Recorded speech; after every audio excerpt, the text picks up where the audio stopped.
Forbes journalists, as you said, were involved in this story back in 2015. I want to read a line from your story. You wrote, quote, "To fully understand Ivanka's involvement in her father's deceit, it helps to get inside the room where the lying took place." 3 Forbes journalists were there, so can you paint a picture, take us into that room? Yeah, so, they had him in Trump Tower, and, Trump basically goes through asset by asset. Trump's a showman. He's amazing at putting on a display, and that's what he's doing in this instance. Now, remember, this is in September of 2015, so Donald Trump at the time is suddenly the front runner for the Republican nomination, and is, everybody's still very skeptical that he's a serious political candidate, but suddenly he is a serious political candidate.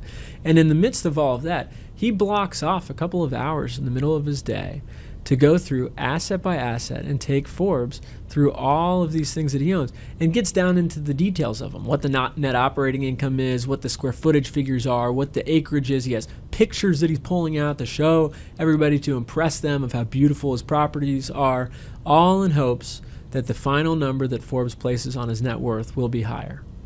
And were the journalists fooled by this? Could they see through Trump's lies? So, nobody's been fooled fully by Trump for a long time. But part of what Trump has done so smartly, I guess, is if you tell enough lies, it's very difficult to catch all of them. So, for instance, in that case, Donald Trump claimed that his penthouse was 33,000 square feet. The math that he sent to the banks claimed that it was 30,000 square feet. The penthouse was actually 10,996 square feet, so about a third of what he was claiming. Now, at the time, the journalists went through the penthouse, looked at it, saw it. It's a huge place, 11,000 square feet, it's a ton of square footage. And they thought that it could have been close to 30,000 square feet.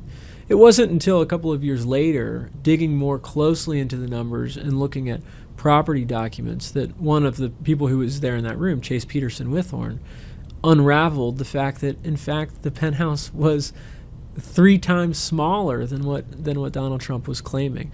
And so there are lots of little details like that although you can catch many of the lies, it's hard to catch every single one of them.